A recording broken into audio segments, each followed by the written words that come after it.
એક વાટકે આપણે ઘઉંનો લોટ લીધો છે, તો આપણે રોટલીનો લોટ છે ઝીણો. અડધી વાટકે આપણે શેણાનો લોટ લીધો છે, તો બે આપણે મિક્સ કરવા. તો આપણે આઈસમાં લીધા છે, તો એને આપણે આ રીતે થળીમાં લઈ ને આને સોળી નાખવાના છે આ રીતે. તો આ સોળીને એ નાખવાના છે આઈસમાં. સ્વાદ પ્રમાણે મીઠું નાખવાનું છે, થોડીક હળદર નાખવાની છે, હિંગ નાખવાની છે, ધાણા જીરુંનો ભૂકો નાખવાનો છે. તો આપણે તેલ લીધા છે, તો ધોળા તેલ છે, તો એ નાખવાના છે.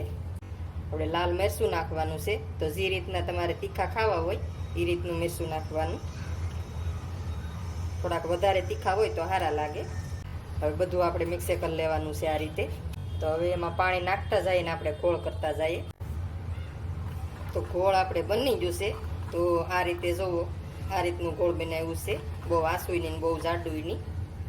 તો હવે આપણે એમાં લીલા ધાણા નાખી દેવાના છે.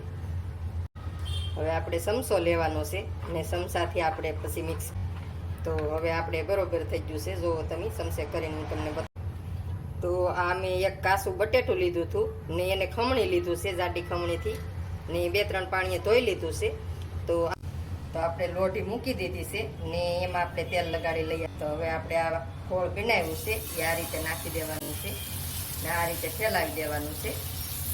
તો બહુ જાડાઈ નહીં બહુ પાતળાઈ નહીં, એ રીતે આપણે ફેલાવવાનું છે. આપણે આ બટેટાના લસા છે, તો એ આની ઉપર નાખી દઈએ આ રીતે. ગેસ આપણે ધીમો રાખવાનો છે, ફૂલ નથી રાખવાનો. બેટર નાખીને તરફ નાખી દો એટલે એની અંદર બેસી જાય છે. તો ઉપર આપણે સડી ગયું છે, તો પછી પલટાવવાનું છે. તો આ રીતે આપણે પલટાવી લઈએ ને આ રીતે આમ વજન દઈને આપણે ચડવા દઈએ. તો હવે સડી ગયું છે, તો આપણે કાઢી લઈએ ડીશ. તો આપણે આ મસાલો બનાવ્યો છે, મરચું, ધાણા જીરું, મીઠું નાખીને આપણે મિક્સ કરી લીધું છે. તો આપણે બટેટું મોળું હોય એટલે ઉપર નાખીએ એટલે હવા ધારો આવે. તો આપણે ગરમ ગરમ કાઢી લઈએ ને એમાં આપણે આ મસાલો છે એ નાખી દઈએ ઉપર. ગરમ ગરમમાં નાખી દો એટલે એમાં ભળી જાય. ને બટેટું મોળું હોય એટલે આ મસાલો નાખો એટલે ટેસ્ટ મસ્ત આવે. આપણે બધાય આ રીતે શેડવી લેવાના છે ને બધાયમાં આ રીતે મરચું નાખવાનું છે. આ મસાલો બનાવ્યો છે મરચાંનો. તો બની જશે આપણે મસ્તીના.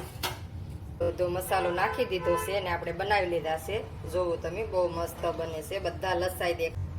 તો કાસા બટેટાના જો આપણે મસ્ત બનાવ્યા છે.